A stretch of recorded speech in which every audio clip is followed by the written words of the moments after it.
Hi, mobile ban ಅತಿ ಶೀಘ್ರದಲ್ಲಿ ಏನ್ ಮಾಡ್ತಿದೆ, ಶಾಲಾ ಕಾಲೇಜುಗಳಲ್ಲಿ ಏನ್ ಮಾಡ್ತಿದೆ, ಮೊಬೈಲ್ ಅನ್ನು ಬ್ಯಾನ್ ಮಾಡಲಾಗ್ತಿದೆ ಅಂತ ಏನಾಗ್ತದೆ, ಒಂದು ನೋಟಿಸ್ ಕೂಡ ಬಂದಿದೆ. ಇತ್ತೀಚೆಗೆ ನಡೆದ ಸಭೆಯಲ್ಲಿ ಏನ್ ಮಾಡ್ತಾರೆ, ಸಿದ್ದರಾಮಯ್ಯ ಅವರು ಏನ್ ಮಾಡ್ತಾರೆ, ಈ ಹೇಳಿಕೆಯನ್ನು ಹೇಳ್ತಾರೆ. ಶಾಲಾ ಕಾಲೇಜುಗಳಲ್ಲಿ ಏನ್ ಮಾಡ್ತಾರೆ, ಮೊಬೈಲ್ ಅನ್ನು ಬ್ಯಾನ್ ಮಾಡಲಾಗಿದೆ. ಶಾಲಾ ಕಾಲೇಜುಗಳಲ್ಲಿ ಯಾರು ಮೊಬೈಲ್ ಅನ್ನು ಯೂಸ್ ಮಾಡಬಾರದು ಅಂತ ಏನ್ ಮಾಡಿದ್ದಾರೆ, ಸಿದ್ದರಾಮಯ್ಯ ಹೇಳಿದ್ದಾರೆ.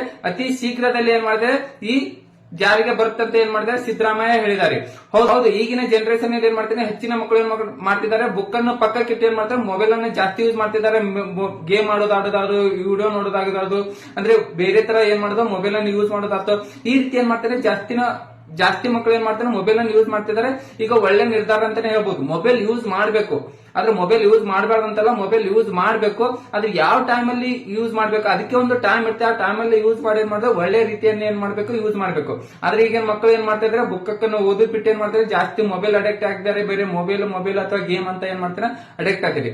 ಆ ರೀಸನ್ ಏನ್ ಮಾಡ್ತಾರೆ, ಮೊಬೈಲ್ ಅನ್ನ ಕಡಿವಾಣ ಹಾಕ್ಬೇಕು. 16 ವರ್ಷದ ಒಳಗಿನ ಮಕ್ಕಳು ಜಾಸ್ತಿ ಮೊಬೈಲ್ ಯೂಸ್ ಮಾಡ್ತಾರೆ. ಆ ಮಕ್ಕಳಿಗೆ ಏನ್ ಮಾಡ್ಬೇಕು, ಮೊಬೈಲ್ ಕಡಿವಾಣ ಹಾಕ್ಬೇಕು. ಮೊಬೈಲ್ ಯೂಸ್ ಮಾಡಬಾರ್ದಂತ ಏನ್ ಮಾಡಿದಾನೆ, ಈ ಒಳ್ಳೆ ನಿರ್ಧಾರನ ತೆಗೆದುಕೊಂಡಿದ್ದಾರೆ ಅಂತಾನೆ ಹೇಳ್ಬಹುದು. ಓಕೆ, ಈ ನಿರ್ಧಾರ ನಿಮ್ಗೆ ಹೇಗೆ ಅನಿಸ್ತು, ಒಳ್ಳೇದಾ ಕೆಟ್ಟದು ಅಂತ ಏನ್ ಮಾಡಿ ಕಮೆಂಟ್ ಬಾಕ್ಸ್ ಅಲ್ಲಿ ಕಮೆಂಟ್ ಮಾಡಿ. ಹಾಗೆ ಹೆಚ್ಚಿನ ಅಪ್ಡೇಟ್ ಆಗಿ ಮಾಡಿ ನನ್ನ ಯೂಟ್ಯೂಬ್ ಚಾನಲ್ ಅನ್ನು ಸಬ್ಸ್ಕ್ರೈಬ್ ಆಗಿ ಹಾಗೆ ಫಾಲೋ ಮಾಡಿ. ನಮಸ್ಕಾರ.